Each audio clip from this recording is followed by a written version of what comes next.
Ok, alors bonjour à tous. C'est toujours particulier de parler face à une webcam sans voir la salle. Je vais essayer de faire de mon mieux pour vous intéresser ce matin à l'intelligence artificielle. Donc, alors attendez, j'ai un problème de logistique, je ne vois pas mes propres slides, c'est très ennuyeux. Voilà qui va mieux. Et donc, je vais vous faire un panorama pendant le temps qui va suivre. Je vais essayer de vous expliquer ce que c'est que l'intelligence artificielle, vous donner des définitions concrètes de l'IA, parce que ça peut nous aider un petit peu pour avancer dans la suite. Vous montrer des exemples d'application de l'intelligence artificielle et surtout vous donner un petit peu une connaissance historique, contextuelle, qui, je l'espère, vous permettra de comprendre pourquoi il est si difficile aujourd'hui de parler d'intelligence artificielle et pourquoi souvent, quand on aborde la question, on ne se comprend pas. Alors, puis-je avoir le slide suivant? Voilà. Alors, je vais attaquer directement par les sujets de controverse. Donc, le problème principal avec l'intelligence artificielle aujourd'hui, c'est que l'intelligence artificielle, c'est un sujet qui est très vaste. C'est un sujet qui est relativement récent, on reviendra là-dessus dans la suite de la présentation, qui est sujet, comme je viens de vous le dire, à de nombreuses controverses, et qui est surtout, et c'est probablement là notre problème principal, qui est surtout empreint de fantasmes en tout genre, qui proviennent de plusieurs sources, on en parlera également. Ce qui fait que quand deux personnes discutent d'intelligence artificielle, souvent elles ne parlent pas avec les mêmes bases, avec les mêmes idées reçues sur l'IA, et donc elles ne se comprennent pas.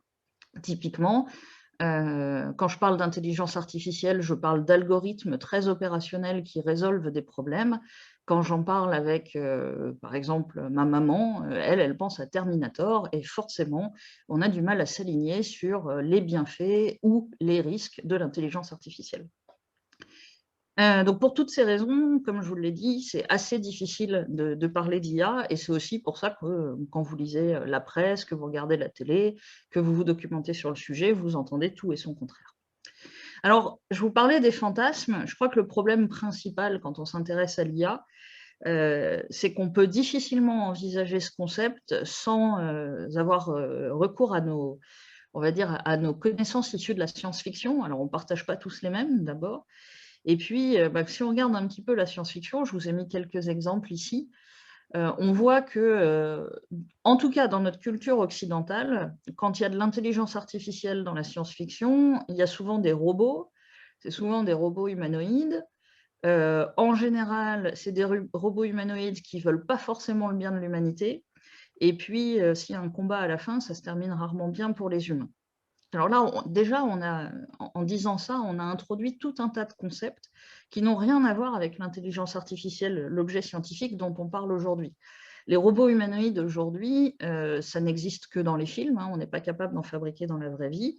Des robots humanoïdes qui soient capables d'émotion, encore moins, et j'en passe, et des meilleurs. L'IA aujourd'hui, elle est essentiellement logicielle. Alors, elle est logicielle, elle permet dans certains cas d'animer des robots, hein, ça c'est sûr, mais quand on parle d'intelligence artificielle, c'est très très rare qu'on en soit à ce niveau de complexité. Donc voilà, ça c'est le premier point, c'est pour vous rappeler que la science-fiction a beaucoup d'impact sur la façon dont on pense à l'intelligence artificielle. Et comme on a cette idée probablement un peu négative, un peu dramatique, un peu futuriste de l'intelligence artificielle, et ben, quand on va voir une boîte et qu'on lui dit « Tiens, je mettrais bien de l'IA dans ton produit », tout de suite on pense aux conséquences négatives. On pense aux risques, on pense aux dangers, à la prise de contrôle, à la menace. Et en fait, on ne voit pas forcément les problèmes qui sont devant notre nez. Alors, je ne suis pas en train de dire que l'intelligence artificielle n'est pas dangereuse, mais ce que je dis, c'est qu'elle n'est pas dangereuse dans le sens les robots vont prendre le contrôle de la planète. Une deuxième source de fantasme qui nous empêche de comprendre ce qu'est l'intelligence artificielle vraiment, c'est tous les effets d'annonce qui, en ce moment, là, depuis 2017-2018, ne cessent de polluer nos lettres d'information et nos journaux télé, la presse. C'est tous les effets d'annonce de ce qu'on est capable de faire avec de l'intelligence artificielle.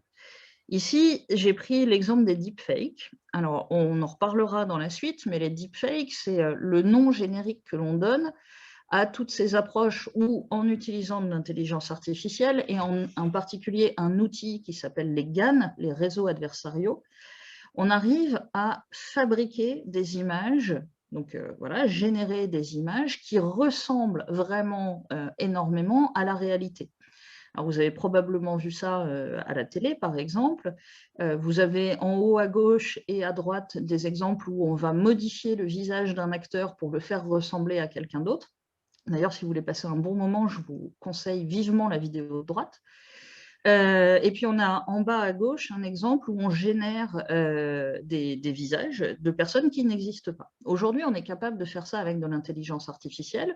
Et évidemment, si on regarde cet exemple, on se dit que, bah oui, l'IA est capable de faire des trucs incroyables. Ce qu'on ne vous dit pas quand on vous montre ces exemples, c'est la quantité de travail, les heures, les jours, les mois, les années de développement derrière, et la quantité de données nécessaires pour entraîner les modèles qui vont permettre d'obtenir ces quelques résultats. On est bien loin de l'application de l'intelligence artificielle dans des applications du quotidien de la petite PME locale.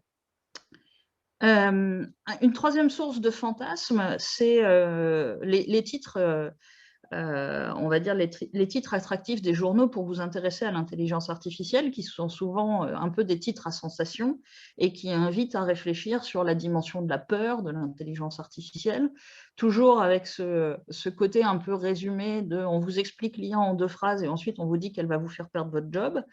Ou alors, avec cet aspect, oui, 2 IA se sont mis à parler ensemble, ça y est, elles discutent dans un langage que les humains ne peuvent pas comprendre, elles vont prendre le contrôle de l'humanité.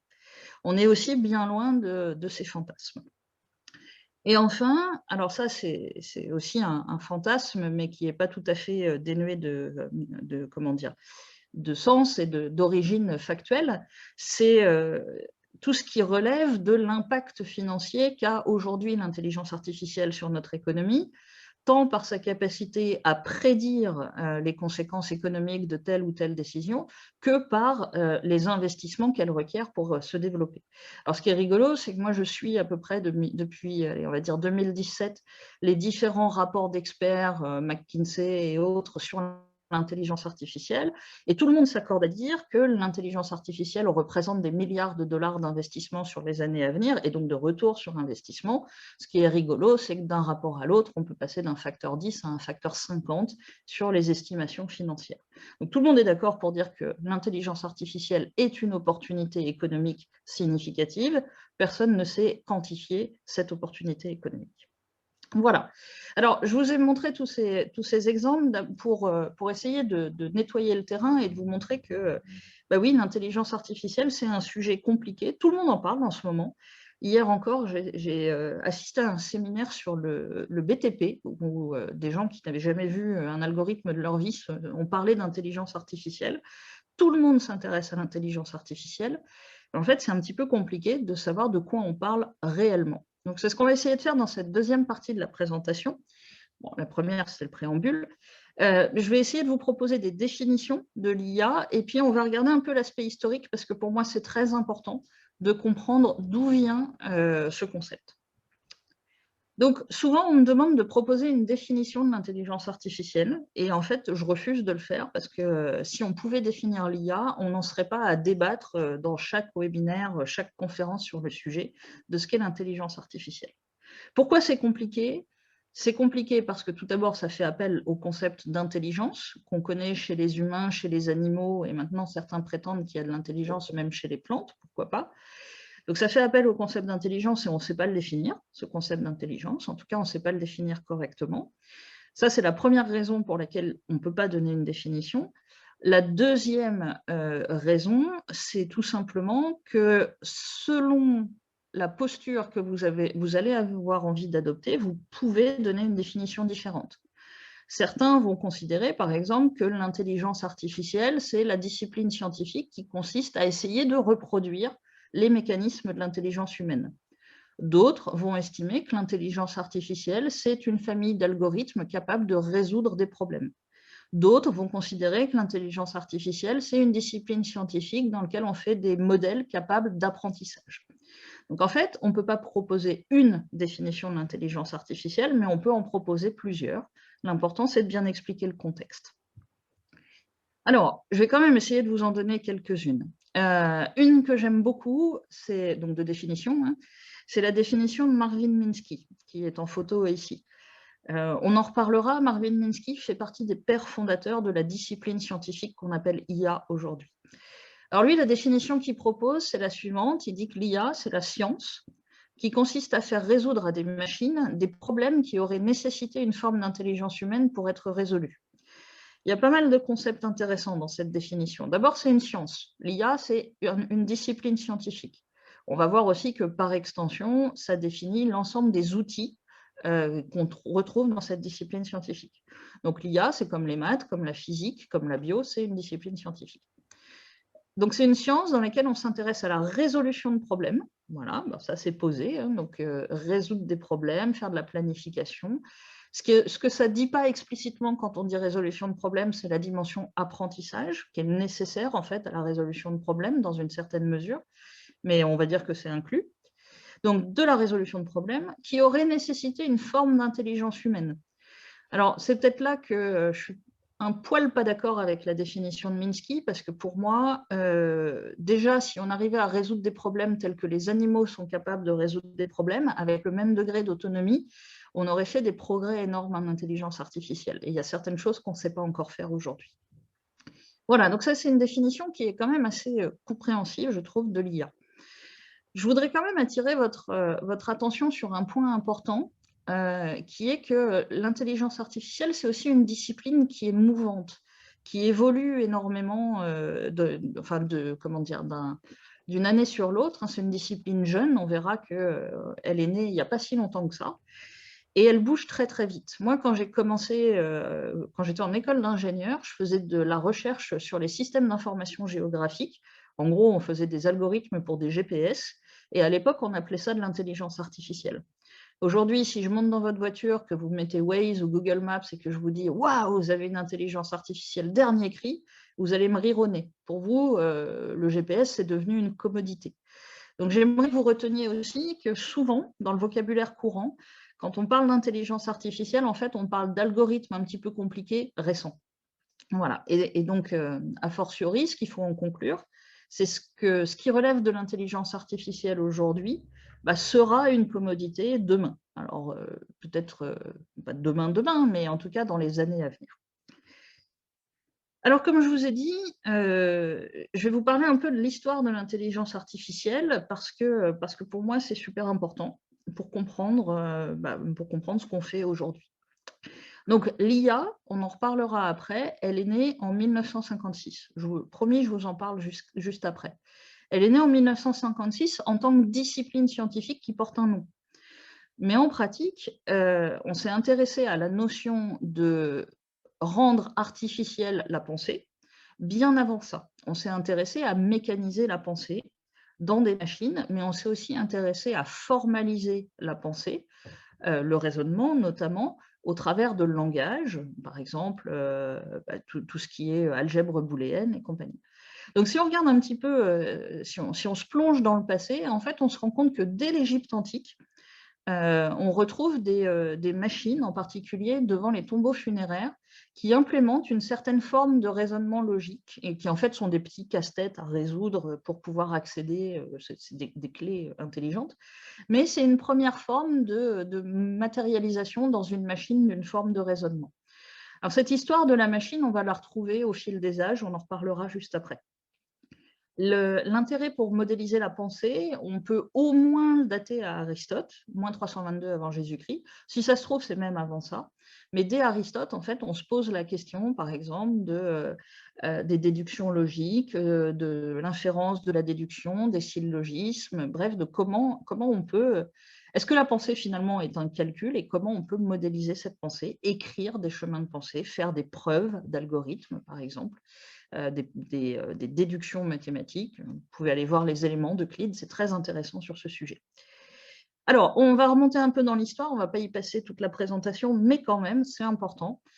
1652, la Pascaline. Beaucoup considèrent que la Pascaline, donc cette machine à calculer relativement simple, c'est l'ancêtre de l'ordinateur. Pourquoi? Parce qu'elle permet de mécaniser une opération mathématique. C'est vrai, et en même temps, il manquait quand même un concept essentiel pour pouvoir transformer la Pascaline en vrai ordinateur, c'est le concept de mémoire, la capacité à réutiliser les résultats d'un calcul précédent dans le calcul suivant. Vous allez voir que c'est important pour la suite. Je vous ai mis quelques petites anecdotes aussi. Par exemple, en 1734, le canard de Vaucanson, un régional de l'étape, donc Vaucanson, qui était un anticlérical notoire, était persuadé que finalement les humains et les animaux d'ailleurs n'étaient que des machines avec des petits engrenages invisibles à l'œil nu. Et pour prouver son idée, il a décidé de fabriquer un canard artificiel. Alors le canard de Vaucanson, bon, c'est évidemment pas une illusion, mais un automate qui était capable d'ingérer de la nourriture et qui, à l'intérieur, était constitué d'un broyeur qui éjectait la nourriture. Et donc Vaucanson disait, bah, voyez, mon canard mange et il fait caca, il est donc vivant. Je n'ai pas le temps d'élaborer sa théorie derrière, mais vous voyez l'idée. Dans la série des anecdotes également, ce sont mes deux intrus sur cette ligne de temps, mais c'est important, le Mechanical Turk en 1770. Donc le Mechanical Turk, c'est une machine qui a été fabriquée par un individu du nom de Van Kempelen. Et cette machine, il l'emmenait faire le tour des cours royales européennes. Et on avait ce bonhomme qui est en fait un automate qui jouait, donc de manière automatique, puisque c'est un automate, aux échecs contre les champions d'échecs des différentes cours royales de l'époque. Et il gagnait à chaque fois. Et donc Van Kempelen faisait croire qu'il avait inventé une machine intelligente. Bon, évidemment, vous doutez bien qu'en 1770, ça reste une illusion. Hein. C'était une boîte sans fond avec une personne de petite taille qui se mettait à l'intérieur et qui jouait aux échecs avec un système d'aimant. Mais on voit déjà cette volonté d'arriver à faire des machines artificielles. Pour l'anecdote, et c'est pour ça que je le cite dans cet historique, le Mechanical Turk, donc l'illusion d'être capable de faire de l'intelligence artificielle, c'est le nom qui a été réutilisé par Amazon pour sa plateforme d'annotation manuelle de données, qui est utilisée par énormément de personnes qui disent faire de l'intelligence artificielle et qui annotent en fait leurs données par des humains qui travaillent ce qu'on appelle les tâcherons, qui font des micro-tâches. Alors, on va revenir au sérieux et reparler de l'histoire des ordinateurs qui devient fortement liée à l'histoire de la modélisation de la pensée et du raisonnement. 1801, le métier Jacquard, je ne vous le présente pas, je suppose que vous le connaissez, c'est une machine qui produit des objets, du tissu en l'occurrence, qui va inspirer très fortement Charles Babbage, qui se dit, mais si on est capable de faire des machines qui produisent à peu près automatiquement des objets, on doit pouvoir faire des machines qui produisent aussi à peu près automatiquement des résultats de calcul. Et il invente la machine de Babbage, qui est en fait une machine qui fait du calcul différentiel. C'est une révolution pour l'époque. 1842, je suppose qu'il y a des profs de maths dans la salle, vous imaginez que c'est très en avance sur son temps. Et Ada Lovelace, qui est une femme scientifique passionnée de mathématiques, qui passe son temps à traduire des articles du français vers l'anglais pour Babbage, est fascinée par sa machine et trouve qu'elle a une limitation assez importante. Cette limitation, c'est que sa machine, à Babbage, elle n'est pas programmable. Donc Ada Lovelace ne s'arrête pas à ça, elle invente tout simplement un langage de programmation et en fait, par là même, elle lance l'histoire de l'informatique en créant le premier langage de programmation. Aujourd'hui, pour la petite anecdote, il y a un langage qui s'appelle l'ADA, qui s'appelle comme ça, en hommage à Ada Lovelace. Donc l'histoire de l'informatique va se dérouler, je ne vais pas rentrer dans les détails. Un des contributeurs essentiels, c'est Alan Turing, qui a beaucoup fait évoluer les ordinateurs, à la fois par des contributions théoriques, comme son modèle qu'on appelle la machine de Turing, qui finalement introduit la notion de mémoire et la notion de programme continu et de calculabilité sur des machines automatiques. Évidemment, Turing est aussi connu pour ses contributions avec la bombe qui a permis de décrypter Enigma. Mais Turing pose aussi les bases de cette réflexion philosophique intense qui est est-ce qu'on peut faire des machines qui peuvent penser, en écrivant un papier dans la revue Mind en 1950 qui s'appelle Can Computers Think? On va faire un zoom sur ce qui s'est passé entre 1950, donc ce papier fondateur de Alan Turing, et 2012, où tout le monde s'excite parce que tout à coup, on se rend compte que sur Internet, il n'y a que des chats. Alors, je vous présente cette deuxième ligne de temps, comme je vous ai dit, où on va faire ce petit zoom. Donc, on va reprendre à 1950 Turing, son papier séminal dans la revue Mind, et Turing pose la question suivante, « Can computers think ?» Autrement dit, est-ce que les ordinateurs peuvent penser? Malheureusement, Turing va nous quitter trop rapidement et il aura posé que les questions théoriques, mais c'est une question qui intéresse de nombreux chercheurs. Notamment, en 1956, une dizaine de chercheurs, qu'on appelle aujourd'hui les pères fondateurs de l'intelligence artificielle, c'est les 10 personnes que vous voyez tout en bas à gauche de mon slide, donc ces pères fondateurs, dont John McCarthy et Marvin Minsky, dont je vous ai parlé juste avant, se réunissent à Dartmouth College et décident de fonder une nouvelle discipline scientifique dans laquelle on va s'intéresser aux fonctions cognitives. On va s'intéresser à la question suivante, est-ce qu'on peut faire des machines qui sont capables, partiellement évidemment, de reproduire des comportements de l'esprit humain? Alors, il y en a qui s'intéressent d'ailleurs à l'esprit animal. Dans cette communauté de chercheurs, vous avez des philosophes, des psychologues, des informaticiens, des mathématiciens, des linguistes, mais aussi des biologistes qui s'intéressent aux fondements biologiques de l'intelligence. Petite anecdote encore, en 1957, vous avez Frank Rosenblatt, donc c'est le petit monsieur face à un tableau de fil, là, qu'on voit sur mon slide également, qui invente un objet électronique à l'époque qu'on appelle le perceptron. Alors le perceptron, c'est très important, c'est l'ancêtre du neurone, enfin c'est inspiré du neurone et c'est l'ancêtre du réseau de neurones, et c'est une machine qui est capable de faire une tâche qu'on appelle la tâche de classification. Donc on présente à cette machine des images en entrée et la machine est capable de dire si l'image appartient à la classe A ou à la classe B. C'est vraiment l'ancêtre des réseaux de neurones. Et à l'époque, Frank Rosenblatt est rejeté par la communauté des chercheurs en intelligence artificielle qui ne conçoivent pas que l'intelligence artificielle puisse être numérique, c'est-à-dire qu'elle puisse être la manipulation de valeurs numériques comme par exemple le poids de pixels en entrée. Les chercheurs en IA de l'époque s'intéressent à l'intelligence artificielle symbolique, c'est-à-dire l'IA dans laquelle on va représenter des connaissances sous forme de concepts et on va définir par exemple des règles pour manipuler ces concepts. Alors, je ne peux pas vous raconter toute l'histoire, il y avait déjà plusieurs approches de l'intelligence artificielle déjà à cette époque, mais une des approches majeures, c'est tout ce qui a tourné autour des systèmes experts. Alors, entre les années, on va dire, 60 et les années 80, même début 90, on a beaucoup travaillé sur les systèmes experts. Les systèmes experts, c'est quoi? C'est des systèmes dans lesquels on va définir ce qu'on appelle une base de faits. C'est les choses qu'on connaît factuellement sur le monde. On va définir une base de règles, c'est comment on peut manipuler les faits. Et puis ensuite, grâce à un moteur qu'on appelle un moteur d'inférence, on va faire soit de l'induction, soit de la déduction sur les règles avec les règles et les faits, et on va pouvoir résoudre des problèmes. Alors, les systèmes experts ont eu beaucoup de succès. Malheureusement, ils se sont avérés très difficiles à maintenir. Et pour cette raison, et pour d'autres raisons aussi, notamment parce que les pères fondateurs avaient fait des grandes promesses dans l'IA qu'ils n'ont pas tenues, parce qu'ils étaient très ambitieux. Dans les années, on va dire, 90, on vit un premier hiver de l'intelligence artificielle. C'est-à-dire que les gens sont désabusés, ils ne croient plus trop on arrivera un jour à faire une IA qui est au moins aussi intelligente que l'homme. Alors, je vais faire une petite pause ici sur l'histoire de l'IA, juste pour attirer votre attention sur le haut de l'écran, où je vous ai mis quelques dates importantes sur l'histoire d'Internet. Je ne vais pas revenir dans les détails. Ce que je voudrais que vous compreniez, c'est qu'Internet, donc la possibilité d'avoir des ordinateurs connectés entre eux, mais surtout le web, donc la possibilité pour des individus comme vous et moi de publier du contenu, que ce soit du texte, des images, des vidéos, du son sur Internet, c'est quelque chose de très récent, mais c'est quelque chose qui s'est développé à une vitesse absolument incroyable. Et c'est important parce que c'est grâce à Internet et grâce au web qu'on va pouvoir, on va dire, avoir les points d'entrée nécessaires pour la deuxième révolution de l'intelligence artificielle dont je vais vous parler juste maintenant. Alors, on fait un petit bond temporel, on arrive en 1996-1997 et on va parler de Deep Blue.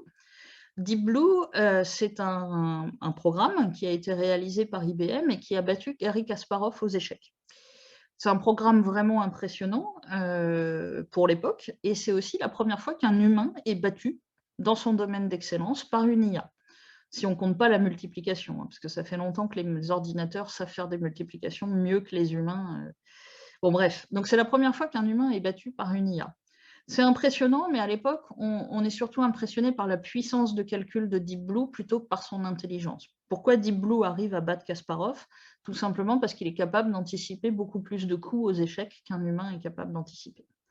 On avance, en 2011, Watson, toujours IBM, bat le champion du monde de Jeopardy. Alors, le Jeopardy, c'est un jeu dans lequel on vous pose la réponse et vous devez donner la question. Typiquement, si je vous dis Yannick Noah, vous devez me dire qui est le dernier Français à avoir gagné Roland-Garros. Alors là, c'est impressionnant pour une autre raison, et vous allez voir tout de suite la connexion au web. C'est impressionnant parce que pour que Watson puisse répondre aux questions du Jeopardy, il faut qu'il ait des connaissances de culture générale. Et ces connaissances, donc il faut qu'il soit capable d'exploiter du texte, ces connaissances, il le trouve évidemment sur le grand Internet. On avance et on arrive à la révolution du deep learning. Alors, c'est important parce que c'est probablement le sujet qui a donné un coup de boost à l'IA et qui fait qu'on en parle énormément en ce moment. En 2012, je vous raconte l'histoire assez rapidement, donc ce n'est pas arrivé aux yeux du grand public, mais en 2012, dans la communauté de chercheurs, il se passe une petite révolution dans un concours qui s'appelle ImageNet. ImageNet, c'est un concours dans lequel des chercheurs cherchent à identifier des objets dans des images. Et tous les ans, les chercheurs se retrouvent et s'affrontent sur cette tâche. Et tous les ans, ils sont meilleurs de 1%, 2%. Donc ça progresse gentiment, doucement, mais sûrement. En 2012, il y a une équipe qui débarque au concours ImageNet et puis qui progresse de 12% d'un coup. Premier choc. Deuxième choc, cette équipe, elle était connue de personne. Troisième choc, ils utilisent une approche de reconnaissance d'objets dans des images qui est radicalement différente de ce que tout le monde faisait jusque-là et qui s'appelle les réseaux de neurones profonds. Et c'est le début de la révolution du deep learning. Alors, pourquoi ça se passe en 2012 et pas avant? Bon, alors ça aurait pu se passer en 2011 ou en 2013, mais ce qui est important, c'est de comprendre pourquoi tout à coup, il y a un tel engouement pour le deep learning. Le deep learning, c'est une des techniques particulières de l'intelligence artificielle qui demande trois choses. Elle demande beaucoup de données, et chouette, on a Internet. Maintenant, on a beaucoup de données relativement accessibles. Elle demande beaucoup de puissance de calcul, et en particulier de la puissance de calcul parallèle. C'est plein de petits calculs, pas compliqués, mais faits tous en même temps. Et ça, on peut le faire grâce aux cartes graphiques qui ont des GPU, des processeurs graphiques. Et en 2012, grâce à l'avènement des jeux vidéo, les processeurs graphiques, ça devient très abordable sur le marché. Et évidemment, ça demande des algorithmes sur lesquels les chercheurs travaillent depuis les années 80, mais qui atteignent leur maturité et qui, parce qu'ils ont enfin assez de données et assez de puissance de calcul, donnent des résultats décents. Et donc, à partir de 2012, c'est l'escalade de l'intelligence artificielle dans tous les domaines. Pas seulement grâce au deep learning, mais le deep learning donne des succès qui sont visibles du grand public. Et notamment en 2015, on a AlphaGo, donc, qui à la base était d'une boîte qui s'appelle DeepMind, une boîte britannique qui a été rachetée par Google. AlphaGo bat Lee Sedol, le champion du monde de Go, au Go. Alors vous allez me dire, ouais, on avait déjà gagné aux échecs, le Go, c'est pas plus compliqué. En fait, si, c'est beaucoup plus compliqué. Les règles sont certes beaucoup plus simples, mais la combinatoire est tellement importante. Un Goban, c'est 19 par 19. La combinatoire est tellement importante que de toute façon, même avec de la force brute, on n'aurait pas assez de puissance de calcul, ni aujourd'hui, ni dans 50 ans, sur la Terre pour pouvoir estimer toutes les positions possibles. Alors, on va avancer un petit peu sur la présentation. Je vais essayer de faire un focus sur l'IA dont on parle aujourd'hui, parce que, comme vous avez vu, c'est un petit peu compliqué. Ce que j'aimerais que vous reteniez, si je devais choisir une chose, c'est que l'intelligence artificielle, c'est à la fois une discipline scientifique, mais c'est aussi une boîte à outils. Quand on parle d'intelligence artificielle, en fait, on parle d'un ensemble d'algorithmes qui fonctionnent tous de manière différente et qui peuvent, alors globalement, je vous ai marqué les domaines de l'IA ici, qui peuvent à la fois s'appliquer à de nombreux domaines applicatifs, mais qui peuvent aussi relever de plusieurs approches différentes. Donc, quand on parle de l'intelligence artificielle, on parle d'apprentissage, de vision, de systèmes multi-agents, de planification, de programmation par contrainte, de traitement automatique de la langue, et j'en passe, c'est des meilleurs. Je vous ai montré ici le bouquin de référence en intelligence artificielle qui s'appelle Artificial Intelligence, a Modern Approach. C'est plus de 25 chapitres, chacun sur un domaine de l'IA différente, et l'apprentissage n'est qu'un chapitre parmi donc celui dont on parle aujourd'hui, le deep learning. l'apprentissage profond, pardon, n'est qu'un chapitre parmi tout ça. Donc déjà, j'aimerais, juste en vous montrant ça, que vous preniez conscience de l'étendue de ce que l'on est capable de faire avec de l'intelligence artificielle. Et surtout, j'aimerais casser dans vos têtes l'idée qu'il existe une IA et que c'est cette IA qui fait tout. Quand on dit « oui, j'ai mis de l'IA dans mon système », si vous parlez à quelqu'un qui fait de la prédiction des ventes, il n'aura probablement pas du tout mis la même chose que si vous parlez à quelqu'un qui fait de la classification d'emails.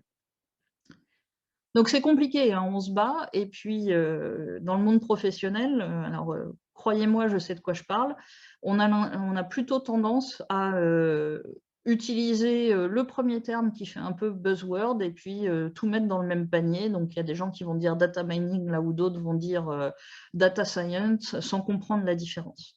Donc c'est un petit peu difficile de s'y retrouver.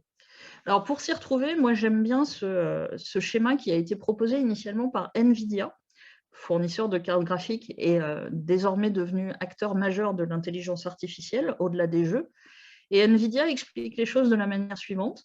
L'intelligence artificielle, c'est une discipline scientifique créée dans les années 50 sur laquelle on travaille aujourd'hui. Au sein de l'intelligence artificielle, il existe une sous-discipline scientifique qui s'appelle le machine learning, donc apprentissage machine en français.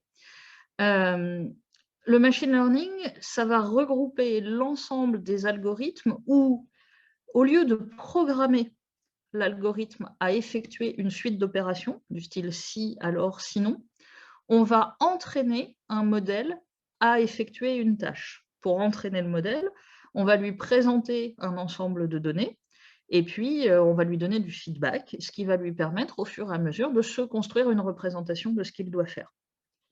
Donc, le machine learning, c'est bien une sous-discipline de l'intelligence artificielle. Et le deep learning, c'est une sous-discipline du machine learning. J'aime bien le voir comme ça. Donc, on va chercher à entraîner des modèles, sauf qu'on va, pour le coup, utiliser un outil particulier qu'on appelle les réseaux de neurones. Et on parle de deep learning, donc en français, apprentissage profond, parce qu'en fait, on va empiler plusieurs couches de réseaux de neurones. Et c'est pour ça qu'on parle de réseaux de neurones profonds. Le deep learning, aujourd'hui, est particulièrement efficace quand il faut globalement chercher des motifs dans des données. Donc, ça peut être des objets dans des images, ça peut être des mouvements dans des vidéos, ça peut être des mots dans une phrase, ça peut être des sons dans un signal audio, mais ça peut aussi être, par exemple, des opérations anormales dans des transactions bancaires pour faire la détection de fraude. J'aime bien aussi donner cet exemple. Si on écoute la presse, on a l'impression que tout le monde fait que du deep learning et qu'aujourd'hui, l'IA, c'est ça. Ça, c'est une présentation de NVIDIA en 2018 dans laquelle le CEO expliquait à quoi étaient utilisés ces GPU. Et en fait, on se rend compte que majoritairement, les GPU sont utilisés pour faire du machine learning tout simple, c'est-à-dire on ne va pas utiliser des réseaux de neurones, on va juste utiliser des approches en général statistiques pour apprendre des modèles prédictifs globalement. Une grosse partie est utilisée pour faire du calcul scientifique, donc là on va retrouver tout ce qui est modélisation, que ce soit dans le domaine du bâtiment, de la physique, de la chimie, etc. Et en fait, une faible partie, certes croissante, mais relativement faible, est utilisée pour faire du deep learning. Je vais vous proposer quelques exemples d'applications concrètes de l'IA, à la fois pour vous montrer qu'elle s'applique à tous les domaines, mais aussi qu'elle utilise des outils différents. Alors, je vais passer assez rapidement. Si vous voulez, on y reviendra pendant les questions. En introduction de ces exemples, sachez qu'aujourd'hui, de l'IA, on en trouve partout. En introduction, vous parliez d'IoT, blockchain. Le principe de l'IoT, c'est quand même de faire des objets connectés qui échangent des datas. Donc forcément, derrière, on a envie d'exploiter ces datas. On parle beaucoup des véhicules autonomes, mais il y a aussi de l'IA, par exemple, dans tout ce qui est sécurité et vie privée. On a des exemples assez récents avec le cas Covid. Évidemment, on a de l'IA dans la VR, dans l'AR, on en a dans les jeux vidéo, on en a beaucoup dans la santé. Bref, il y en a partout. Alors, je vous ai choisi des exemples plus ou moins simples, plus ou moins récents, plus ou moins locaux. Un premier exemple d'intelligence artificielle que vous pouvez tous tester pour peu que vous ayez un smartphone, c'est la traduction automatique en place. Donc ça, c'est vieux maintenant, c'est de Google en 2016. Mais ici, vous avez une combinaison de techniques d'intelligence artificielle qui sont utilisées parce qu'il faut être capable donc, de détecter du texte dans une image, Ça, c'est des trucs qu'on sait faire depuis des années avec des techniques qu'on appelle le computer vision, de vision par ordinateur.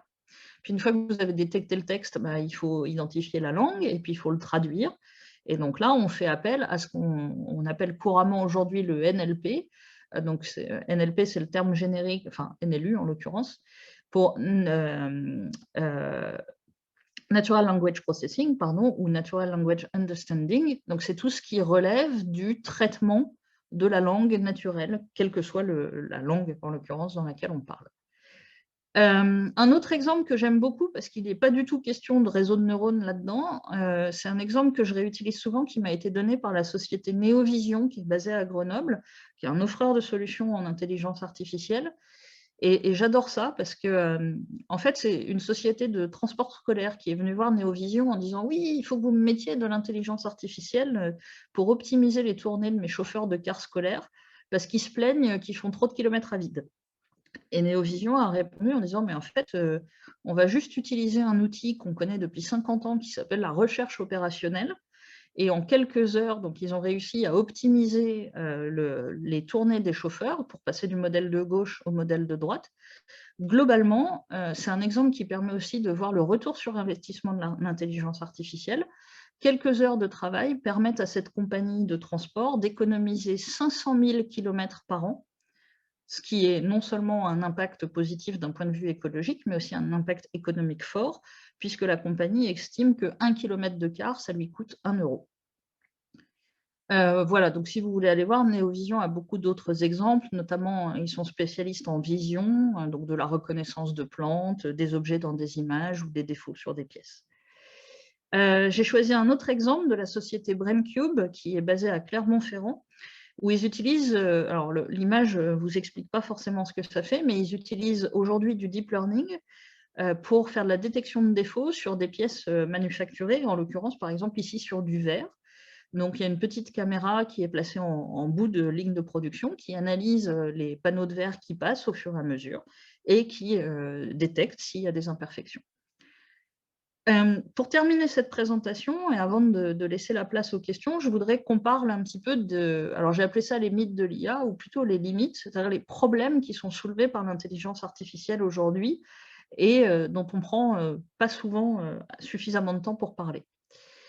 Alors, je vous ai parlé de j'ai mis l'exemple de la voiture autonome parce que je trouve ça assez caractéristique des problèmes de déploiement de l'intelligence artificielle aujourd'hui. En pratique, si on regarde les articles scientifiques, si on regarde les performances du matériel, il n'y a rien aujourd'hui qui nous empêcherait d'avoir des voitures autonomes parfaitement fonctionnelles et qui rouleraient avec un taux de sécurité supérieur à ma grand-mère au volant. Et à la majorité de la population d'ailleurs. Et du coup, la question qu'on peut raisonnablement se poser, c'est pourquoi on n'a pas des voitures autonomes partout? Pourquoi il n'y a que des navettes autonomes, par exemple la navette Navly, là, autonome sur des circuits fermés? Pourquoi il n'y en a que dans certaines villes aux États-Unis? Voilà. Alors, en fait, les explications, elles sont assez simples. C'est que même si la techno est prête pour ce genre de choses, on n'a toujours pas résolu des problèmes de fond. Par exemple, le coût énergétique. Aujourd'hui, juste faire tourner l'IA dans la voiture, ça coûte énormément d'énergie. Donc, les voitures autonomes consomment beaucoup plus que les voitures standards. Il y a un coût social fort aussi, parce qu'il faut faire passer l'idée que les voitures autonomes pourraient venir remplacer des voitures standards. Et puis, il y a un coût d'intégration. C'est quelque chose qui est extrêmement disruptif pour l'industrie automobile, donc vous imaginez bien que ça ne va pas se passer tout seul.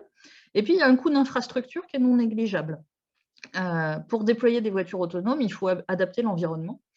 Il faut s'assurer, par exemple, que dans les petits villages où le panneau stop n'a pas été remplacé depuis 10 ans, si on ne le remet pas, si une voiture autonome passe par là, elle ne marquera pas le stop.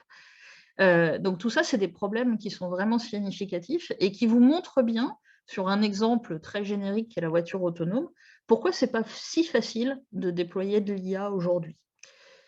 Il y a aussi d'autres problèmes qui prennent de plus en plus d'importance, et je trouve ça très bien, qui sont liés à la confiance que l'on peut accorder en ces intelligences artificielles. Aujourd'hui, les modèles d'IA sont sujets à plusieurs problèmes. qu'on a du mal à mesurer et à quantifier, et donc qui sont des freins à leur développement. La première chose, c'est la capacité des intelligences artificielles à faire des erreurs, qu'on appelle les erreurs de type 1 ou les erreurs de type 2, donc les faux positifs ou les faux négatifs, qui peuvent être plus ou moins importantes selon la situation. Par exemple, si je vous dis que vous avez une tumeur au cerveau et qu'en fait, je me suis trompée, bon, c'est plutôt je vous ai fait peur, certes, mais c'est plutôt une bonne nouvelle que je me sois trompée. Par contre, si je vous dis que vous n'en avez pas et que vous en avez une et que vous partez d'ici la fin de la semaine à cause de ça, ça ne va pas vous plaire. Donc ça, c'est la première chose. Le deuxième problème, c'est la notion d'explication. Aujourd'hui, on voit que les modèles font parfois des erreurs grossières. Donc, sur mon exemple, en haut à droite, vous avez une IA qui reconnaît bien à gauche qu'il y a une personne, mais qui ne reconnaît pas la personne de droite, parce que le gars a mis une capuche et surtout, il s'est déguisé pour que l'IA ne le reconnaisse pas. Moi, si je vois ça en tant qu'utilisateur, tout de suite, ça me choque et du coup, j'ai besoin qu'on m'explique pourquoi le modèle a reconnu une personne à gauche et pas à droite, alors que moi, humain, je reconnais bien dans les deux cas qu'il s'agit d'une personne. Ça, c'est vraiment très important de comprendre, c'est que nous, les humains, quand on fait des erreurs, en général, c'est des erreurs qui sont, entre guillemets, explicables, tandis que quand une IA fait une erreur, en général, c'est une erreur grossière. Voilà. Donc, troisième problème des intelligences artificielles, c'est la sécurité. Aujourd'hui, la plupart des modèles, en particulier des modèles d'apprentissage, peuvent être bernés. Vous avez deux exemples ici, un exemple dans le monde réel où en altérant des panneaux de stop, on arrive à convaincre des IA que c'est des panneaux de limitation à 90, c'est un peu dangereux pour les voitures autonomes. Et juste au-dessus, vous avez un exemple donc, dans le monde logiciel où en altérant légèrement une image en rajoutant du bruit, du point de vue de l'œil humain, on ne voit pas la différence. Par contre, du point de vue de l'intelligence artificielle qui était auparavant capable de reconnaître un panda, on se retrouve à reconnaître des singes. Et enfin, un problème sociétal important qui est le problème du biais. Les IA sont entraînées à partir de données qui sont particulièrement biaisées et donc reproduisent ces biais et ont tendance à être systématiquement plus mauvaises quand il s'agit de reconnaître des femmes ou des minorités quelles qu'elles soient, que ce soit des personnes de couleur, des enfants, des personnes qui auraient une altération physique quelle qu'elle soit, par exemple un bandeau sur l'œil ou autre. Et ce biais, il peut avoir des conséquences graves. Moi, j'aime beaucoup l'exemple ici, où sur la photo de gauche qui est pixelisée, je suis sûre que la plupart d'entre vous avez reconnu Barack Obama. Et si on demande à une IA de trouver dans sa base de photos l'image la plus similaire, elle va plutôt choisir un homme blanc que Barack Obama. Voilà, donc ça, c'est des problèmes importants liés à l'intelligence artificielle. On a un dernier problème, et j'arrêterai ma présentation là-dessus aujourd'hui, qui est la puissance de calcul nécessaire à réaliser certains modèles. Et il y a le cas de GPT-3, par exemple. GPT-3, c'est un modèle de langage qui est proposé par OpenAI, un grand de l'intelligence artificielle aux États-Unis, et qui est aujourd'hui un modèle qui fait plusieurs téras de données et qui est complètement inutilisable par le commun des mortels, et notamment par les chercheurs dans leurs labos qui n'ont pas les ressources matérielles et financières pour entrer en compétition avec ce genre de modèle. Donc aujourd'hui, il y a une tendance à la surenchère, à la fois sur les données, sur la puissance de calcul dans l'IA, qui fait qu'on est en train de déséquilibrer un petit peu les rapports, on va dire, les rapports de force entre recherche publique et recherche privée sur le sujet. Voilà, donc c'était GPT-3. Je vous remercie pour votre attention et évidemment, si vous avez des questions, je suis à votre disposition pour y répondre.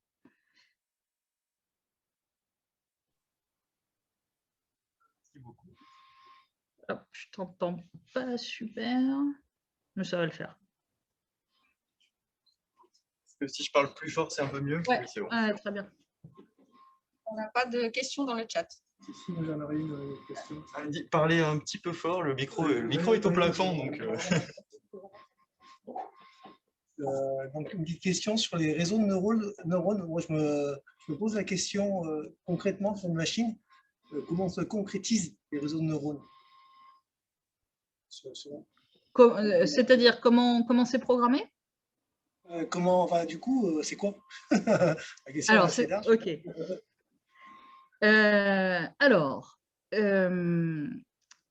Un réseau de neurones, bah, très bien, là, mon fond de slide est globalement assez intéressant pour montrer ce que c'est qu'un réseau de neurones. Un réseau de neurones, ce sont des neurones connectés entre eux, donc par des liens. Et qu'est-ce que c'est qu'un neurone? C'est tout simplement une fonction mathématique toute simple. Alors, je suis désolée, je n'ai pas prévu d'illustration de réseau de neurones dans la présentation, en tout cas, je ne crois pas. Mais ce qu'il faut imaginer, c'est qu'on a un certain nombre de neurones qu'on appelle la couche d'entrée. Chaque neurone va être exposé donc à une entrée. Par exemple, si on utilise un réseau de neurones pour analyser une image, chaque neurone va interpréter un pixel de l'image de l'entrée. Le neurone va décider, donc au début on l'initialise, hein, je ne vais pas rentrer dans les détails techniques, la fonction d'activation en fait va permettre au sein de chaque neurone de décider si le neurone s'active ou ne s'active pas en fonction du pixel d'entrée. Donc ça va modifier la valeur d'entrée qui va être transmise à la couche suivante. Et donc on empile les couches comme ça les unes après les autres. Ah bah parfait. Tu vas l'expliquer après, Rémi? Je voulais, oui. Ouais. Avec plaisir. Ensuite, en fait, donc c'est des micro-programmes qui traitent. Ouais, c'est même pas des micro-programmes, c'est des fonctions. En fait, c'est du calcul matriciel. Hein, c'est des fonctions mathématiques. Chaque neurone est une fonction mathématique. Donc, merci d'avoir mis le schéma, c'est tellement plus simple. Donc, chaque neurone est une fonction mathématique qui, en fonction du poids du neurone, va modifier l'entrée pour la transmettre sur la sortie. Et voilà, donc globalement, c'est le fonctionnement d'un réseau de neurones.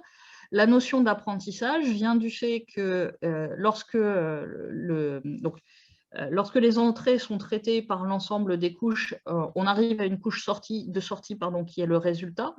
En général, il y a autant de neurones sur cette couche de sortie que de classes que l'on veut être capable d'identifier. Par exemple, je ne sais pas moi, si on veut identifier les chiffres, c'est l'exemple le plus classique. On veut identifier les chiffres entre 0 et 9. On va avoir 10 neurones sur la couche de sortie.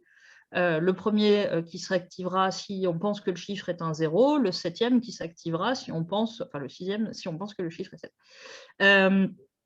Le principe, c'est qu'évidemment, au début, pendant la phase d'entraînement, le réseau ne reconnaît pas forcément les bons chiffres. Donc, on va envoyer du feedback et on va dire au réseau, par exemple, si on lui a présenté un 3 puis il nous dit que c'est un 8, on va lui envoyer un feedback en lui donnant la réponse. Et ça, c'est ce qu'on appelle la rétropropagation du feedback.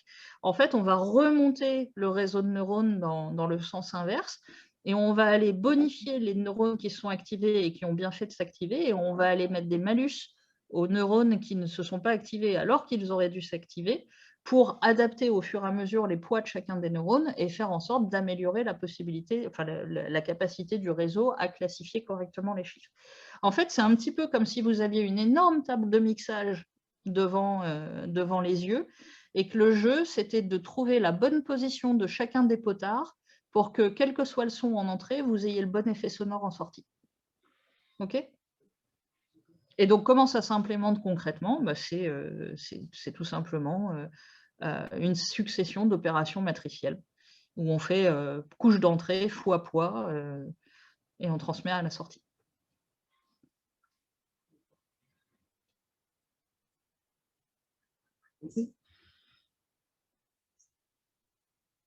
D'autres questions ?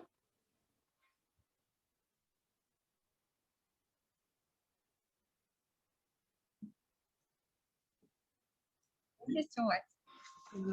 Dans les obstacles à l'IA, quels sont les impacts du droit sur l'IA, entre autres du droit de la responsabilité par rapport aux véhicules autonomes, etc.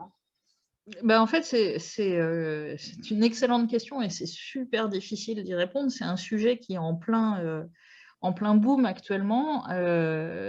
Alors, pour les véhicules autonomes, en fait, comme il n'y a pas de législation spécifique aux véhicules autonomes, on s'en remet à la législation sur les véhicules et on travaille à l'adapter aux véhicules autonomes. Ce n'est pas ma spécialité. Je ne peux pas vous en dire beaucoup plus là-dessus, mais je vais prendre un exemple très concret qui est la reconnaissance faciale. Aujourd'hui, donc, avec une simple caméra, on est capable de reconnaître, vous en avez certainement entendu parler, on est capable de reconnaître un individu même dans des conditions assez compliquées. Et bon, on peut utiliser ça pour tout un tas de trucs. Par exemple, on peut imaginer ça pour vous permettre de rentrer dans votre bureau le matin plutôt que d'utiliser un badge. Il se trouve que la police américaine utilise ça aussi pour repérer des individus sur des scènes de crimes ou de violence ou autres, et puis ensuite les poursuivre en justice. Je ne sais pas si vous avez entendu parler de ce mini-scandale, entre guillemets, mais Amazon, il y a ça fait un peu plus d'1 an, a déployé aux États-Unis un outil de reconnaissance faciale qui est massivement utilisé par la police dans plusieurs grandes villes et même par le FBI. Et ce logiciel a été récemment interdit. Amazon a retiré l'exploitation. Pourquoi? Parce qu'il a fallu plusieurs mois de bataille par certaines communautés pour démontrer que le logiciel était particulièrement biaisé et qu'il reconnaissait très mal les femmes, très mal les minorités, et en particulier les hommes noirs. Et il y a eu plusieurs cas où des personnes ont été arrêtées par la police pour avoir commis des cambriolages ou autres, alors qu'ils avaient des alibis notoires. Et quand on compare la tête des personnes et la tête des personnes que l'IA avait pensé avoir reconnues, on s'aperçoit qu'effectivement, les erreurs sont grossières. Donc, l'impact, en fait, il est significatif, mais il est lent à être mis en place pour une raison très simple à comprendre, c'est qu'aujourd'hui, la technologie évolue beaucoup plus vite que la législation qui permet d'encadrer cette technologie. Et ça pose beaucoup, beaucoup de problèmes. Si on revient à l'échelle européenne, il y a très peu de temps, je dirais 1 mois ou 2, l'Europe a publié ses recommandations pour une IA éthique comment elle s'appelle? Recommandations pour une IA éthique et à impact positif.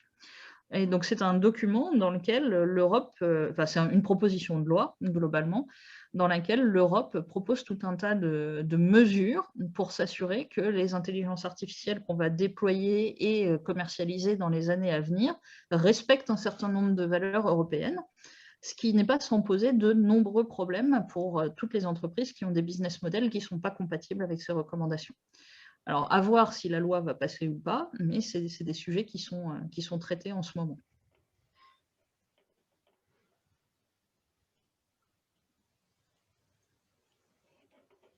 Avez-vous d'autres questions? Ou est-ce que j'ai répondu à celle-ci suffisamment bien?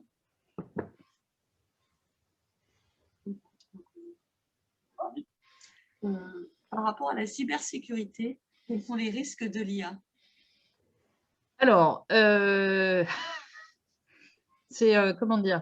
C'est à la fois un risque et un bénéfice, c'est-à-dire qu'aujourd'hui, on utilise beaucoup d'intelligence artificielle dans la cybersécurité comme un outil, par exemple, de détection de fraude, un outil d'analyse, de surveillance, d'opérations suspectes, de trafic, de transactions suspectes. Alors, pour le coup, l'IA est vraiment hyper pertinente parce qu'on est capable de modéliser très clairement. Je pense par exemple aux fraudes bancaires. C'est des choses sur lesquelles on peut être très, très efficace parce qu'il s'agit en fait de reconnaître des patterns suspects dans des données qui circulent sur un réseau. Donc, l'IA est un outil très efficace pour développer en fait des briques pour développer des outils de cybersécurité, je vais le dire comme ça. À l'inverse, c'est comme un couteau en fait. C'est très efficace pour partager une pizza entre copains, mais c'est aussi très efficace pour planter dans le dos de son voisin. Donc, on peut très bien imaginer des applications néfastes de l'intelligence artificielle pour la cybersécurité. Par exemple, on n'est pas loin d'être capable d'animer un visage en se faisant passer pour quelqu'un d'autre avec une simple webcam. J'ai testé hier soir un outil de NVIDIA qui permet de faire ça. J'ai fait parler un viking en l'animant avec mon propre visage sur mon PC de la maison. Là. Donc, on peut imaginer des applications, par exemple, d'usurpation d'identité. On peut imaginer comment dire, il y a des gens qui les imaginent déjà, des applications de spam intensif de certains réseaux. Donc, on peut très bien utiliser l'intelligence artificielle pour créer des failles dans des systèmes existants.